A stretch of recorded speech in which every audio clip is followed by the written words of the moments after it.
Welcome to bird media. నేను మీ పవన్ కృష్ణమూర్తి. వివాదాస్పద IPS అధికారి పివి సునీల్ సస్పెన్షన్ రేపు 24 తోటి ముగియబోతోంది. అయితే ఆంధ్రప్రదేశ్ ప్రభుత్వం మరొక నిర్ణయం తీసుకుంది. సస్పెన్షన్ని పొడిగించింది. అంటిల్ ఆయన రిటైర్మెంట్ అయ్యే వరకు ఆర్ఎల్స్ ఆయన మీద ఉన్నటువంటి కేసుల్లో పూర్తి స్థాయిలో విచారణ పూర్తయితే, ఒకవేళ ముందే పూర్తయ్యి ఆయన మీద కేసులు లేవు అని తేలితే అప్పుడు ఆ సస్పెన్షన్ ఎత్తివేయబడుతుంది. లేదు అంటే సస్పెన్షన్ కొనసాగుతుంది. జూన్ 30వ తేదీన ఆయన రిటైర్ అవ్వబోతున్నారు.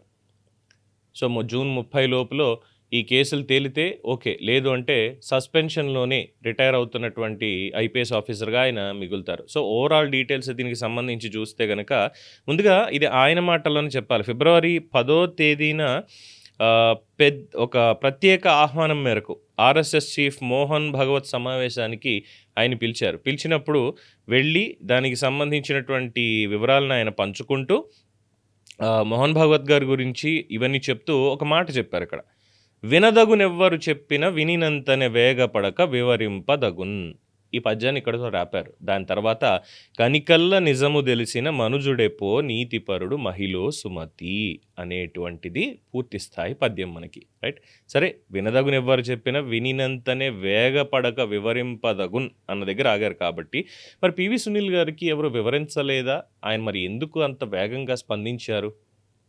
ఇవన్నీ కూడా డిస్కషన్లోకి వస్తున్నాయి. ఎందుకంటే సస్పెన్షన్ అన్నటువంటి దగ్గర అనేకమైనటువంటి పాయింట్స్ ఇందులో ఉన్నాయి కాబట్టి.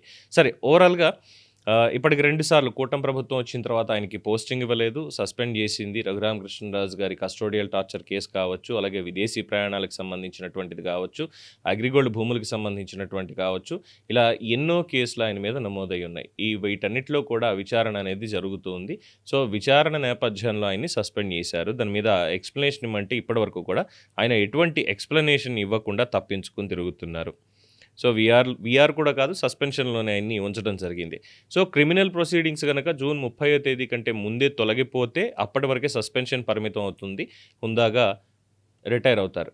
లేదు, ఈ క్రిమినల్ ప్రొసీడింగ్స్ ఆయన మీద తొలగేటువంటి అవకాశం లేదు అంటే మాత్రం ఖచ్చితంగా సస్పెన్షన్లో ఉండే రిటైర్ అయ్యేటువంటి అధికారి దాని తర్వాత క్రిమినల్ ప్రొసీడింగ్స్ ఎదుర్కోవడంలో ఇంకా ముందుకు వెళ్లాల్సిందే.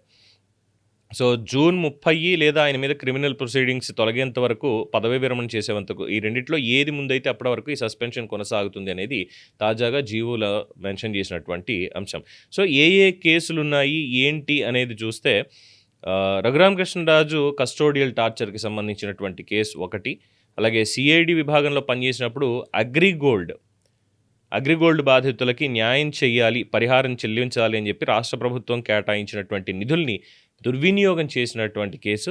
ఇందులో కామేపల్లి తులసిబాబు అనేటువంటి వ్యక్తితో కలిసి వాళ్ళని బెదిరించి భారీగా డబ్బులు వసూలు చేశారు. ఆయన మళ్లించిన నిధులతోటి ఆయన కుమారులు రోహిత్, శౌర్య, హర్ష దుబాయ్లో స్థిరాస్తి, హోటల్ వ్యాపారాలు చేస్తున్నారని రఘురామకృష్ణరాజు గారు ఇచ్చినటువంటి ఫిర్యాదు మీద ఏసీబీ విచారణ కొనసాగుతోంది. సో ఇది ఒకటి ఉంది. తర్వాత రఘురామకృష్ణరాజు గారి కస్టోడియల్ టార్చర్ కేసులో చిత్రహింసలకు గురి చేసి హత్యాయత్నానికి పాల్పడ్డారు అనే దాని మీద నగరపాలెం పోలీస్ స్టేషన్లో కేసు నమోదైంది. దాంట్లో ఈయన ప్రధాన నిందితుడు. సో దర్యాప్తు అధికారి ఎదుట హాజరైనప్పటికీ కూడా వాస్తవాలు చెప్పలేదు, విచారణలో ప్రశ్నలన్నిటికీ సమాధానాలు దాటవేశారు అన్నటువంటిదే ప్రస్తుతం తెలుస్తున్నటువంటిది. ఇది కాకుండా సర్వీసులో సస్పెన్షన్లో ఉన్నప్పటికీ కూడా సర్వీస్లో ఉండి ఈ కేసులన్నింటినీ ప్రభావితం చేసేటువంటి విధంగా టీవీ ఛానళ్ళకి, యూట్యూబ్ ఛానళ్ళకి ఇంటర్వ్యూలు ఇస్తూ ఇంకా దాన్ని రెచ్చగొట్టేటువంటి ధోరణి ప్రదర్శిస్తున్నారు అనేటువంటి అభియోగం ఇంకొకటి నడుస్తోంది. సరే, దాని మీద ఇంకా కేసు ఏం నమోదు అవ్వలేదు.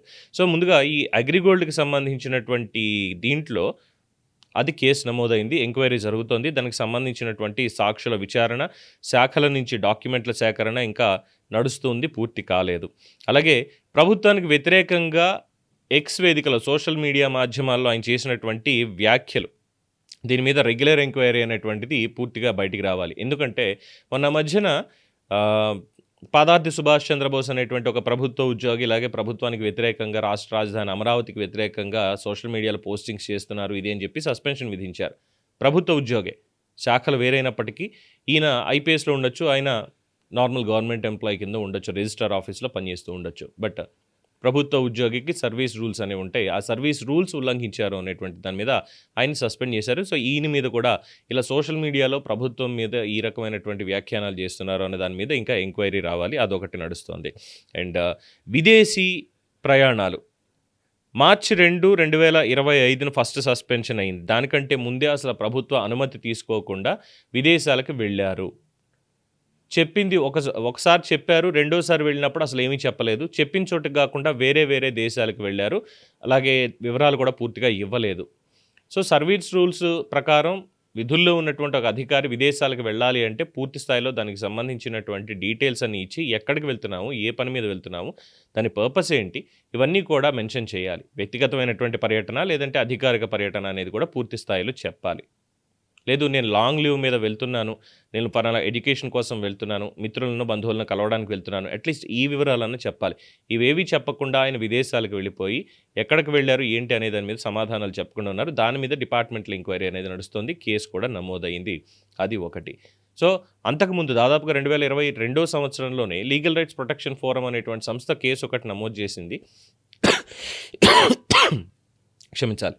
ఇన్ఫ్యాక్ట్ దాని మీద రఘురామకృష్ణరాజు గారు కూడా ఫిర్యాదు చేయడం జరిగింది. ఇలాగా సర్వీస్ రూల్స్కి వ్యతిరేకంగా సోషల్ మీడియా మాధ్యమాల్లో ఈ రకమైనటువంటి చేస్తున్నారు. అంబేద్కర్ ఇండియా మిషన్ అనేటువంటిది ఒకటి స్థాపించి దాని ద్వారా ఇలా చేస్తున్నారు, హిందూ మతానికి వ్యతిరేకంగా వ్యాఖ్యానం చేస్తున్నారు అని చెప్పి దాని మీద కూడా ఎంక్వైరీ అనేది నడుస్తుంది. సో, ఇలాగా ఎన్నో కేసులు ఆయన మీద ఉన్నాయి. అలాగే ఆయన మీద 498A కేసు కూడా నడుస్తుంది. గతంలో దానికి సంబంధించినటువంటి వివరాలు అసలు ఏంటి అనేది ఎఫ్ఐఆర్ కాపీతో సైతం మనం చూడడం జరిగింది. రైట్. సో, ఇలాగ ఇన్ని కేసుల్లో ఇంకా విచారణ జరుగుతున్నటువంటి నేపథ్యంలో ప్రభుత్వం గతంలో విధించినటువంటి సస్పెన్షన్ ఏదైతే రాజద్రోహం కేసులో రఘురామకృష్ణరాజు గారిని కస్టోడియల్ టార్చర్ చేయడం, అలాగే కామపల్లి తులసిబాబు అనే వ్యక్తితో కలిసి అగ్రిగోల్డ్ బాధితులని వాళ్ళకి పరిహారం అందించాల్సింది పోయి వాళ్ళని బెదిరించి వాళ్ళ దగ్గర నుంచి డబ్బులు వసూళ్లు చేసి దాంతోటి స్థిరాస్తి వ్యాపారాలు వివిధ దేశాల్లో వారి కుమారులతో చేయించడం అనేటువంటి విషయాలు, వీటి మీద ఎంక్వైరీ. ఇది కాకుండా డిపార్ట్మెంటల్ ఎంక్వైరీ విదేశీ ప్రయాణాలకు సంబంధించినటువంటి అంశం, సోషల్ మీడియా పోస్టింగ్స్, సంఘంలో మత విద్వేషాలు రెచ్చగొట్టేటువంటి వ్యాఖ్యలు చేయడం, హిందుత్వానికి సంబంధించినటువంటి దాని మీద వ్యతిరేక వ్యాఖ్యలు చేయడం అనే దాని మీద నడుస్తున్నటువంటి ఆరోపణలు, వీటన్నిటి మీద కూడా అనేక వివాదాస్పదమైనటువంటి కేసులు నడుస్తున్న నేపథ్యంలో ప్రభుత్వం చాలా కఠినమైన నిర్ణయం తీసుకుందని చెప్పొచ్చు.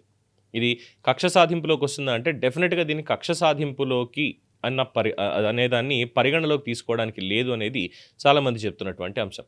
ఏ ఒక్కటి కూడా ఆయనకి లేదు ఇందులో ఎలిబి ఉంది, లేదు ఇందులో ఈయన తప్పేం లేదు, కానీ ప్రభుత్వం ఏదో కక్ష సాధిస్తోంది అనేటువంటి కేసు ఇందులో ఒక్కటి కూడా లేదు. కస్టోడియల్ టార్చర్ అయినా, అగ్రిగోల్డ్ భూములకు సంబంధించినటువంటిదైనా, లేదు పరిహారానికి సంబంధించిన దాంట్లో బెదిరింపులకు గురి చేసిందైనా, విదేశాలకు చెప్పకుండా వెళ్ళిందైనా సరే, విదేశాలకు చెప్పకుండా వెళ్ళారు అనేది ఏమైనా వెకేషన్కి వెళ్ళారంటే సర్వీస్ రూల్స్ అనేవి ఉన్నాయి కాబట్టి, ఆయన మేబీ మిత్రుల్ని కలవడానికి వెళ్ళుండొచ్చు, ఇంకో ఎవరన్నా కలవడానికి వెళ్ళుండొచ్చు, తప్పలేదు, దాన్ని సమర్థించవచ్చు. కానీ సర్వీస్ రూల్స్ ప్రకారం ఇన్ఫర్మేషన్ అనేది ఇచ్చి వెళ్ళాలి, ఎక్కడికి వెళ్తున్నాం అనేది చెప్పి వెళ్ళాలి. అది చేయలేదు కాబట్టే దాని మీద డిపార్ట్మెంటల్ ఎంక్వైరీ అనేది నడుస్తోంది. ఇన్ని ఉన్న నేపథ్యంలో జూన్ 30వ తేదీన ఆయన రిటైర్మెంట్.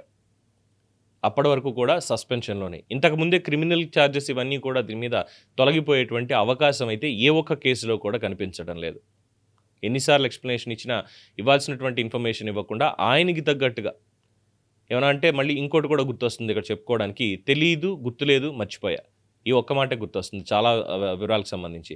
కస్టోడియల్ టార్చర్కి సంబంధించి ఆయన చెప్పినటువంటి సమాధానం కూడా రికార్డ్స్ చెక్ చేసుకోండి, రికార్డ్స్ ఉన్నాయి కదా, వెళ్ళి చెక్ చేసుకోండి, ఇది ఆయన చెప్పినటువంటి సమాధానం. సో, రికార్డ్స్ అన్నీ ప్రభుత్వం చెక్ చేసింది, అందుకే సస్పెన్షన్ విధించింది. మరి తర్వాత డిపార్ట్మెంట్ ఏం చేస్తుంది, విచారణ పూర్తి స్థాయిలో ఏ విధంగా ఎస్టాబ్లిష్ చేస్తుంది, ఆయన చేసినటువంటి తప్పుల్ని బయట పెడుతుందా, వేచి చూడాల్సిందే.